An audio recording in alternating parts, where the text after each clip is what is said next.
Assalamualaikum warahmatullahi wabarakatuh. Saya Aka.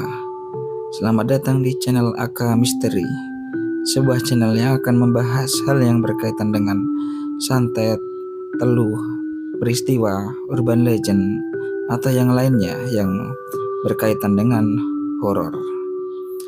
Nah, kali ini Aka Misteri akan membawakan sebuah kisah yang berjudul Hampir Mati Disantet Teman Pabrik. Oke, gimana kisahnya? Kita langsung masuk aja di segmen rekam horor.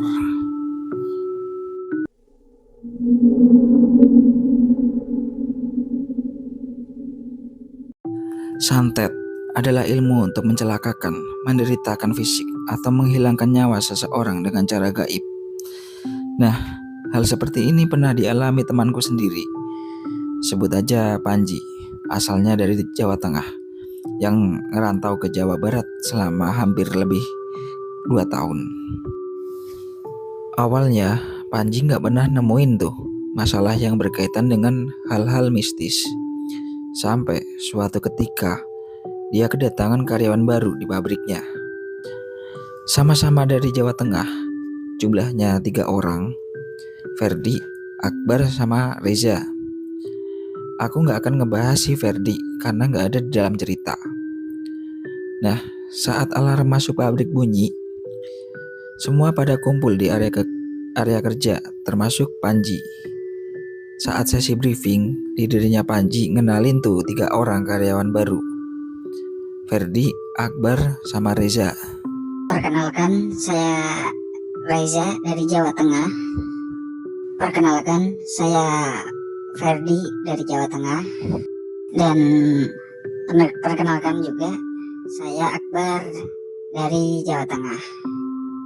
Nah, Pak Bambang, leadernya Panji, nyuruh Panji buat ngajarin Reza, karena emang kerjaannya Panji kadang suka numpuk. Pak Bambang bilang ke Panji gini, "Ci, ini ada karyawan baru, tolong diajarin ya."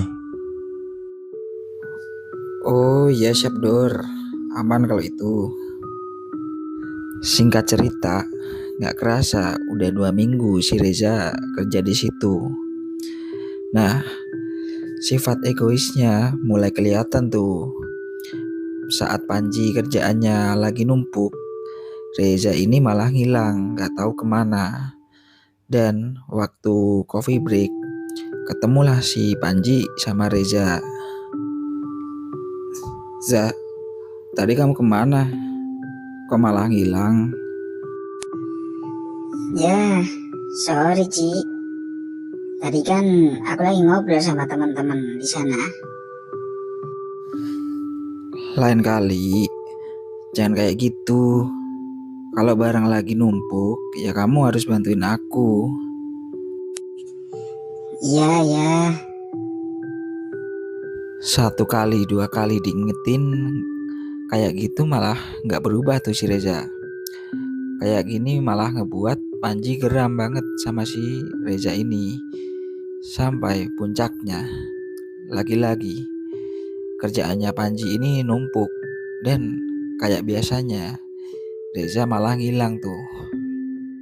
Singkat cerita, waktu istirahat mereka ketemu di kantin sampai si Panji ngajakin buat nyari tempat sepi. Nah, di situ Panji langsung ngedorong badannya si Reza dan kata Panji, "Anjing kamu ya, kemana aja kamu tadi? Orang kerjaan banyak malah ngilang." Kamu yang anjing. Ya, terserah aku lah. Mau pergi kemana? Kerjaanmu ya kerjaanmu. Capek aku kerja terus. Sontak ngedengar kayak gitu, Panji langsung megangin tuh kerah bajunya Reza dan mau baku hantam di situ. Tapi tiba-tiba dia keinget tuh kalau dia tuh masih di pabrik. Lalu Panji nantangin si Reza buat berantem di luar pabrik. "Aku tungguin di belakang kawasan. Kita duel di situ." Oke, lo tungguin aja di situ. Singkat cerita, jam udah nunjukin jam 4:30. Tandanya udah habis itu jam kerjanya di pabrik. Langsung Panji nggak pakai lama gas ke belakang kawasan. Tapi dia tungguin nyampe 1 jam, 2 jam, nggak datang-datang tuh si Reza. Dia pikir nggak bakal datang nih Reza. Nah, di hari selanjutnya Panji ngadu tuh sama Pak Bambang bahwa si Reza kerjaannya nggak pernah bener. Bos, aku mau ganti orang aja, jangan Reza. Itu anak nggak pernah bener kerjanya. Oh, iya sih, emang banyak yang bilang kayak gitu. Ya wes, besok tak tukarnya Reza ke tempat Akbar. Besoknya beneran nih si Akbar ngegantiin Reza di tempatnya Panji tuh. Semuanya normal tuh sampai 2 minggu. Si Akbar ini beda, nggak kayak si Reza yang nggak ngerti kerjaan. Sampai suatu ketika saat Panji kerja, tengkuknya Panji ngerasa kayak panas. Lama-lama sampai kepala pusing, badan lemas. Ngerasa kayak gitu, Panji ngomong sama Akbar buat ke klinik. Sehabis pamit, Panji langsung turun tangga. Bar, kayaknya aku gak enak badan nih. Tengkuk aku sakit banget. Panas banget rasanya. Aku izin dulu ke klinik ya. Nanti kalau Pak Bambang nyariin, aku izin ke klinik. Oh, iya mas. Ya kalau sakit nggak usah dipaksain mas. Ya wes, kalau mau ke klinik. Sehabis pamit, Panji langsung turun tangga. Nah, waktu mau langkah pertama, waktu kaki mau nginjek anak tangga, Panji ngerasa kayak kakinya itu kayak ditusuk ratusan jarum. Sakit banget tuh. Tapi dia tetap maksain buat turun. Sampai di tengah-tengah anak tangga, Panji berhenti buat istirahat karena saking sakitnya tuh. Dia istirahat sebentar sambil merem, sambil nahan rasa sakit. Keringatnya juga udah bercucuran. Panji cuman bisa berdoa, ya Allah, kuatkan hamba buat jalan sampai ke klinik ya Allah. Kayak langsung diijabah, tiba-tiba ada yang datang tuh nyamperin si Panji dan langsung nanyain sambil mapah turun si Panji ini.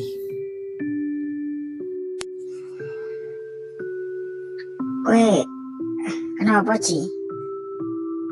Loro ta? Iya mas, awakku loro kayak niki. Oh, ya wes saya tak antar ke klinik.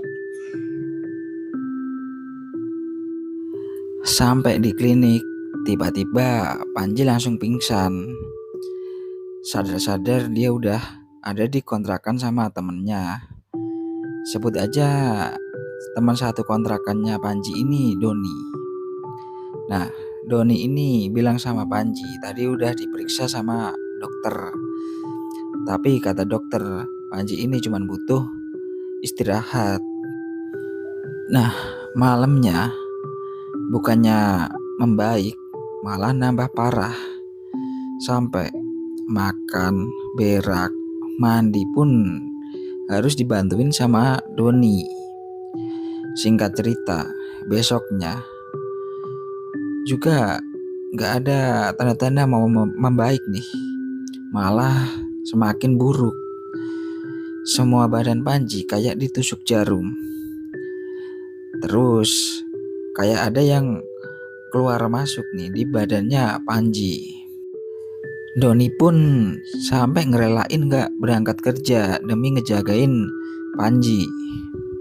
Tapi sorenya malah Doni ikutan sakit juga. Gejalanya juga hampir sama kayak Panji, tapi gak separah si Panji ini. Sampai suatu ketika Panji ini inget tuh ada salah satu temen yang bisa nerawang hal-hal yang di luar nalar nih. Namanya Fani. Langsung tuh Panji minta tolong ke Doni buat nelponin Fani. Pas ditelepon, ketika ditanyain hal kayak gitu, hal-hal yang ganjil kayak gitu tentang penyakitnya si Panji ini, Fani tuh ngejawab, bener aja tuh, si Panji ini bukan sakit biasa, tapi dikerjain orang atau disantet orang nih. Halo Van, maaf nih ganggu waktunya. Aku mau tanya nih, kan aku lagi sakit, tapi kata dokter cuma kecapean. Nah, yang aku rasain itu gak wajar, kayak ketusuk-tusuk jarum gitu. Nah, bisa gak kamu terawangin apa penyakit normal atau enggak, apa yang non medis gitu? Dari yang aku lihat sih ada yang ngerjain kamu. Masa sih Van? Emang siapa yang ngerjain aku sampai aku kayak gini? Maaf Ji, kalau siapanya aku nggak bisa nyebutin. Yang pasti teman pabrikmu sih. Di hari ketika Panji sakit ini, dia cerita sama orang tuanya. Mendengar kayak gitu, orang tua Panji ini langsung minta tolong sama saudaranya yang bisa ngobatin hal non medis ini.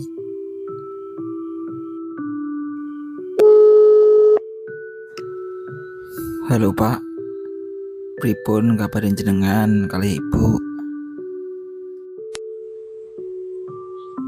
Alhamdulillah, saili. Lah, kue priwe kabari nang kuno. Aku lagi gak enak badan iki Pak, tapi kok koyo aneh penyakitnya.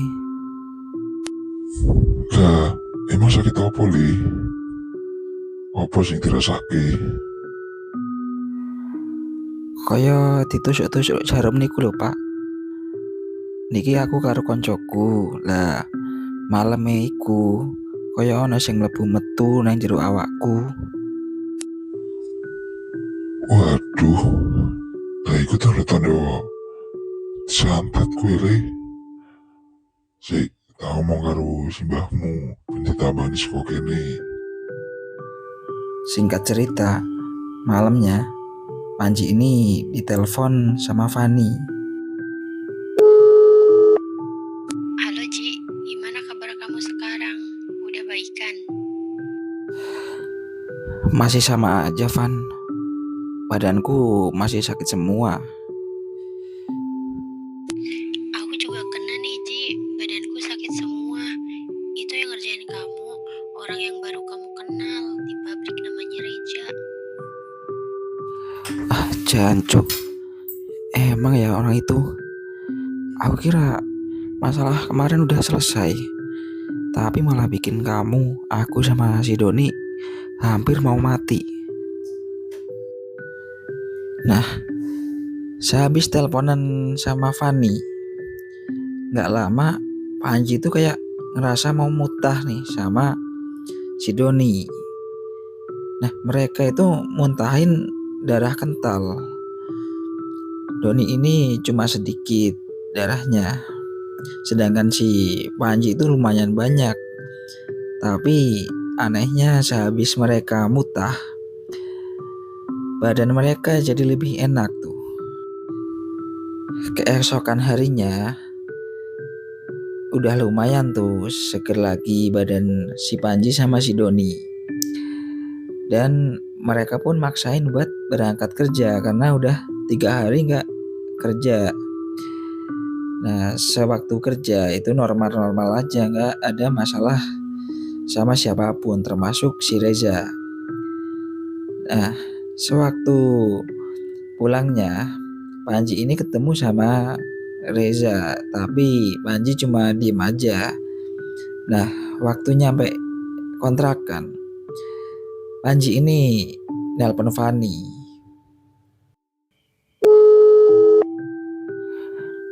Van, kamu udah sehat kan? Alhamdulillah udah, Ji. Kamu sendiri gimana? Alhamdulillah, udah ini. Maaf ya, gara-gara aku, kamu jadi kena imbasnya. Gak apa-apa, gak usah dipikirin. Yang penting kamu gak usah balas perbuatannya. Biar Allah aja yang balas. Iya. Abis Panji nelpon sama Fani, Panji ngomong kayak gini nih sama Doni. Don, makasih ya. Kalau bukan karena kamu, mungkin aku udah lewat. Terima kasih sama Allah, Ci. Yang ngasih kesembuhan kan Allah. Kalau itu mah udah kewajiban aku. Kita kan di sini sama-sama perantau. Iya. Aku juga udah bersyukur banget nih, udah dikasih kesembuhan sama Allah. Oh iya, temenin aku yuk Don. Mau diajakin kemana? Mau naktir aku ya? Wes, melu wae. Doni pun diajak Panji ke kontrakannya Reza. Panji yang udah dendam banget sama si Reza ini ingin balas dendam tuh dengan cara mau berantem sama Reza. Nah, singkat cerita, sampai kontrakannya Reza gak ada tuh buat Reza keluar. Udah dipanggil-panggil, udah diketok-ketok, nggak ada jawaban sama si Reza ini. Nah, si Panji ini inisiatif buat mau ngebakar kontrakannya Reza ini. Ngelihat Panji kayak gitu yang udah emosi berat, Doni pun langsung mencegah dan berusaha membujuk Panji ini untuk pulang aja. Dan akhirnya Panji ini sadar lebih baik memaafkan daripada balas dendam. Nah, dan setelah kejadian itu, selang beberapa bulan, Panji ini habis kontrak tuh di pabrik tempat dia bekerja. Nah, gimana nih menurut kalian ceritanya? Kalau aku sih udah gedek banget sama Reza itu ya. Kalau emang gak siap kerja ya gak usah kerja. Oke, mohon dukanya untuk channel ini supaya lebih berkembang lagi dengan cara like, subscribe, komen, dan share sebanyak-banyaknya di sosial media yang kalian punya. Dan waktunya saya Aka pamit. Wassalamualaikum warahmatullahi wabarakatuh.